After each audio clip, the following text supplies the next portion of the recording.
Hey guys, welcome back. In the last session, we have written a code to check if the given number is even or odd. We are executing this check given method from the client application. So this is our main class. From our main class, we are creating an object of calc and we are invoking the method of calc. So that is the check given method. This method is taking the two params. Okay, one is the predicate, the other one is the number. Okay. Now, in this section, what we will be doing is we will be debugging this entire code and we'll see how it is executing the things step by step.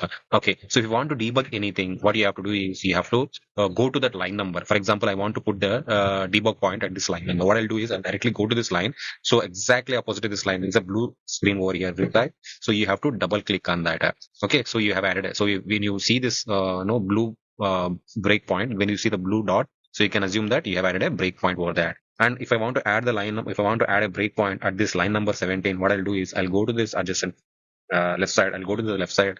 At the line number 17, I'll add the one more breakpoint. Now what I'll do is I'll run this Java, I'll run this application as a application in debug mode. How to do that?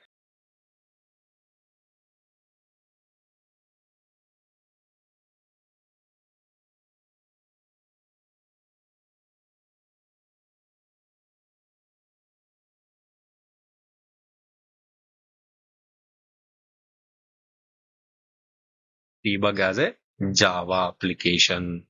So now it is asking you to switch the perspective actually. So we want to switch to the debug perspective. Okay, let's switch to the debug perspective. Now we have switched to the debug perspective. Now what you have to do is you have to execute the application manually.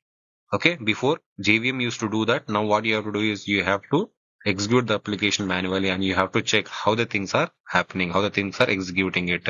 So now the JVM is currently pointing to this line number. Okay, line number 12 it is pointing. It is about to read this line, but it haven't read this line actually. It's just pointing to it.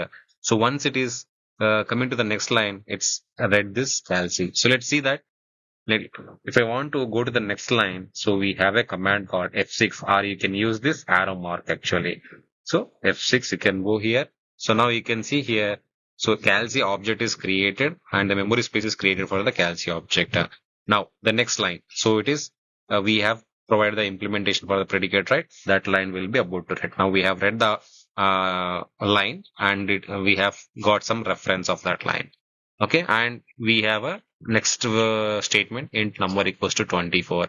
So that will also about to read now. So once you read it, once it read it will show the value of number equals to 24. You can see here in the right side as well. In the variable section, you can see number equals to 24 will be assigned for number variable. Now the main main method call. So in order to get inside this method, you have to use F5 command, or you can use this arrow marker. So with this, you will be getting inside this method. Okay. So now here we are inside this check given method. Now we have a predicate. We are using the predicate as a reference. So where we will be having, this is an implementation class reference actually. It will, if I press F5, it will, the test method will take the number and it will go to that implementation class method. So what is the implementation class method? Class main. See here, it is a lambda expression. Okay. So it will go to that particular class main class. It will go to the particular main class now. Let's click on this F5 again. So it will be going to that class. Let's see. Okay. See here, it is going to this calc main class. And so here you can see number. What is the number? 24. 24 is pasted over here, right? 24. 24 is divisible by 2. It's correct or not? It's correct. So if it is divisible by 2, it will return the true. Okay. So now come back. So F6. So now what it will be returning? It will be returning the Boolean value as a true. Correct. So now we are returning this Boolean value back. F6 again. So it is coming over here at this line number 17 back. So now it's having the is Boolean will be having the value called a true. So now here we are writing the condition. If the condition is true, so you have to execute this statement. If the condition is false, you have to execute this statement. So as of now, the condition is true, so it will execute this statement. Click on F6. So it is coming to the next line inside the if condition, and it will be about to read this line number. So once it's read the line number, it will understand that it is a printout statement and it will print the value. So number 24 is even number. So here you can see 24 is the even number. Okay. So now it will it will go to this next line. That is a closing braces.